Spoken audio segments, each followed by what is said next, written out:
where he and a few others were instrumental in getting Monroe's laboratory for the study of consciousness up and running.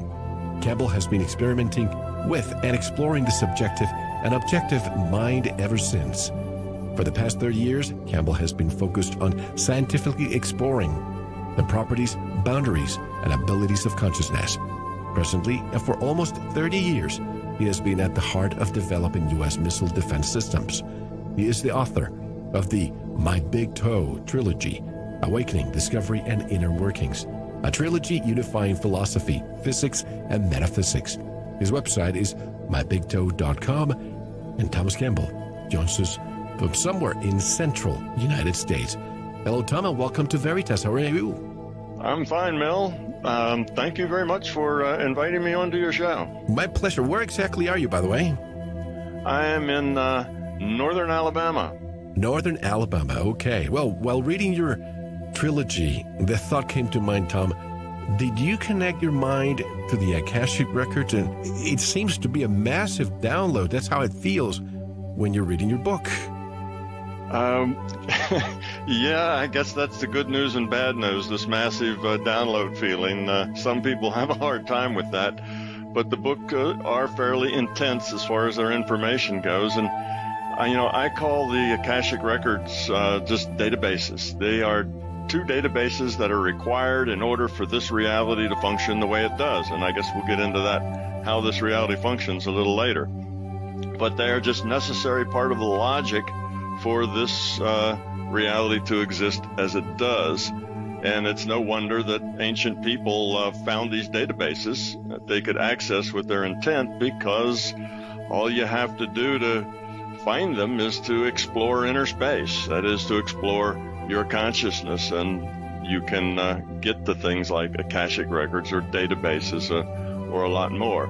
Although, I split these databases into the probable future database, and then the present, and then the past database. But the past database is all the things that could possibly have happened and all the probabilities that they might have happened. As the future probable database is all the things that might happen and that the probability, that they would.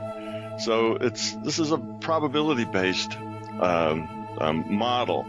Now, yes, when I was writing the books, I did get some aha moments, which usually occur after you've spent about 3 or 4 days pondering, should I go this way or that way, or how's the best way to answer this? And then while you're thinking about it, the idea just, that's it. And I had plenty of those while I was writing the book. So I count those as downloads. So I guess the answer to your question is yes. I did get a lot of downloads, but mostly I came up with this book just by looking at my experience in the non-physical, which is, by the time I wrote these books, was like 35 years worth of it, and also my experience in the world of physics, and trying to figure out how those two could, be unified into one model of reality. When I think of the Akashic Records, in the past, I would think maybe that's a New Age concept, that's very esoteric. But as you said, the ancient ones knew how to tap into it, and I'd like to discuss that later. But first, how did a scientist like you end up in a strange place like this? Very good question. Well, I took the first step into strangeness while I was in graduate school working on my PhD, and I saw an advertisement for transcendental meditation. And what caught my attention was that you could do more with less sleep, more energy. And graduate students tend to work long hours, at least I did. And that appealed to me. So I took the TM course and found it a very natural fit. And, let's say about 3 or 4 months after I started TM, I realized that I could debug my computer code in my mind in a meditation state just by looking at the printout of the transcript in my mind and having an intention that the lines of code that were in error would turn up red instead of black on white like they were normally. And I could just scroll through that computer code and I'd see a red line flash by, and I'd stop and back it up, take a look at it, And since I wrote all the code, I was familiar with every line, so I knew just what line that was and why it was there. And then later, I'd go into the lab, pull out my 4 boxes of punch cards. See, this is back in the bad old days of computing, and find that card, and sure enough, that's where the semicolon was left off the end of the statement, or some other kind of error like that. And that just floored me, because that showed me that there was another aspect to reality that I just wasn't familiar with and didn't know, because I could do this not just once like it was luck, or twice, but that became my standard way of debugging my code, and it was so much faster than going through all of these cards line by line and trying to find minuscule errors. Sometimes the error wasn't any more than a fact that the key punch that punched the hole in the card was just a little off, and I'd see that card had an error in it, but there was no errors in my code. So then I'd go repunch it, and sure enough, it would work then. The hole was just slightly off, so the computer didn't read it properly. So that was my first step into weirdness that gave me a sense of reality being bigger and more interesting than I thought. And I'm a scientist, I'm a physicist, and what physicists do is try to model reality. We mostly do that with mathematics, but that's the name of our game. What is this reality? How does it work? What can you do with it? What are the limitations? So I started to expand my worldview after that happened, and then I got out of graduate school, took a job, and within 3 or 4 months, I ended up going out to Whistlefield Farms to meet one Mr. Robert Monroe, who had written the books Journey Out of Body. And he had just put up a lab for studying consciousness and didn't have any idea really what to do with it. It's one of those, build it and they will come kind of things. And there I was, and a friend of mine who was an electrical engineer was with me, and a bunch of other of us from where I worked. And Bob said, well, I'm setting up a lab. Would any of you scientists want to come and work with me on studying consciousness? And, I jumped at the chance, and so did my friend Dennis. And, a month later, there we were up at the lab. We'd be there maybe 3-4 evenings a week. It became like a half-time job, spending like 20 hours a week with Bob Monroe in the lab, trying to understand this thing that had happened to Bob Monroe, which was called the out-of-body experience, an OBE. So that's how I got into it. And when Dennis and I first started working with Bob, both of us had this idea, well, if this turns out to be hocus pocus or nonsense, we'll be out of there in a second. So we were hard cases. We're both, we're very difficult to convince of anything. That's just naturally way that scientists and engineers are. So it was we were hard cases for Bob, but within a year or so, he had taught us how to go out of body, how to explore the larger consciousness system on our own pretty much whenever we wanted to.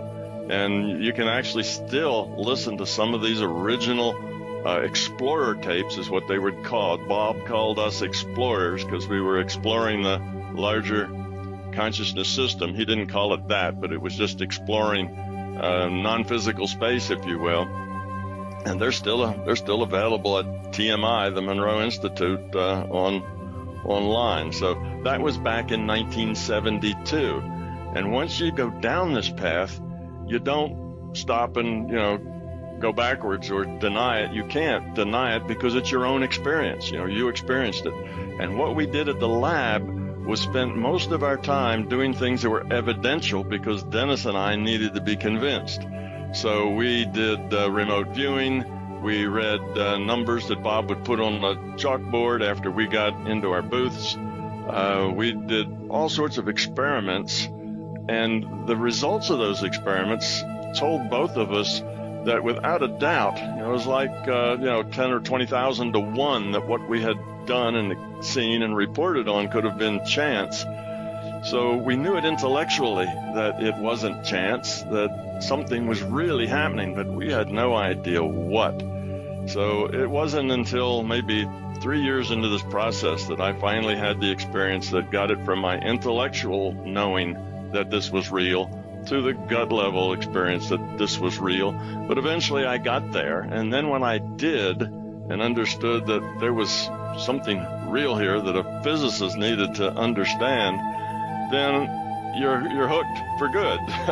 So then I spend the next 35 years trying to figure out, how does it work? Why does it work that way? Where did it come from? What's the mechanism that makes it work? And eventually I thought I understood enough of those answers to start writing them down, and that eventually became the book's My Big Toe. So that's kind of how a nice physicist like me ended up in a very strange place like this. I was really just following my experience, following the facts that I was uncovering in two reality frames, one that was non-physical to this one, and then this one. And this is why the book is such an attractive book to read, because, as you said, your day job is designing, developing missiles. How do you create harmony working in that physical world, but then in the evenings you go to this, almost like Clark Kent goes into Superman in the evenings, this hidden identity? How do you reconcile both places? Well, that really wasn't so bad.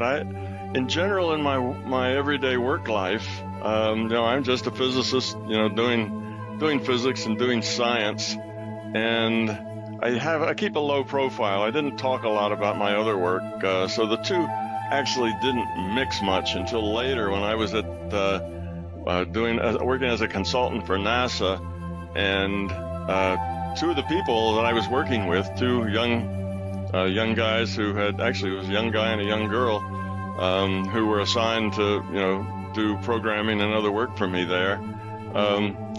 They came by one day and said, "Are you the Tom Campbell?" And I said, "Well, I don't know. I'm a Tom Campbell. Who do you have in mind?" And they said, "The of a fraction of a fraction of a dot."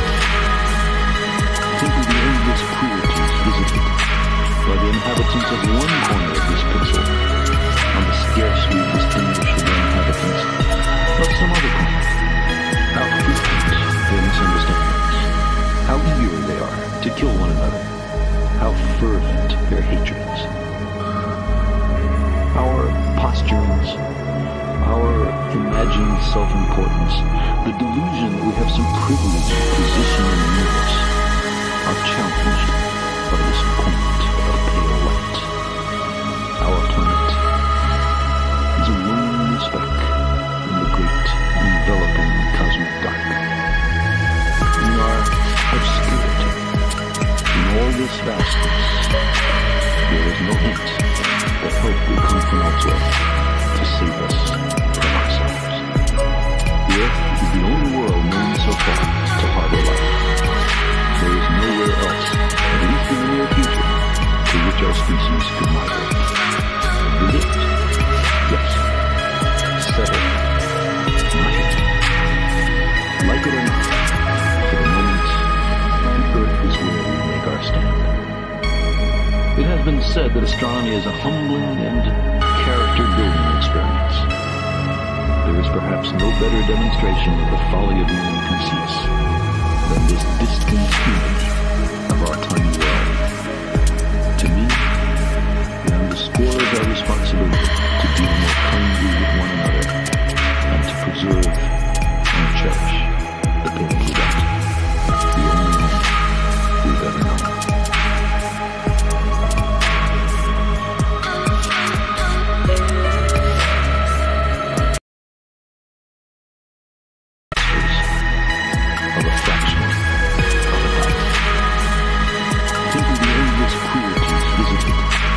Inhabitants of one corner of this pixel on the scarcely distinguishable inhabitants of some other corner. How frequent their misunderstandings, how eager they are to kill one another, how fervent of a fraction of a dot. Think of the endless cruelties visited by the inhabitants of one corner of this pixel on the scarcely distinguishable inhabitants of some other corner. How frequent their misunderstandings, how eager they are to kill one another, how fervent their hatreds. Our posturings, our imagined self-importance, the delusion that we have some privileged position in the universe, are challenged by this point of pale light. Our planet is a lone speck in the great enveloping cosmic dark. In our obscurity, in all this vastness, there is no hint that hope will come from elsewhere to save us from ourselves. The Earth is the only world known so far to harbor life. There is nowhere else, at least in the near future, to which our species could migrate. Visit? Yes. Settle? Not yet. At least in the near future, to which our species could migrate.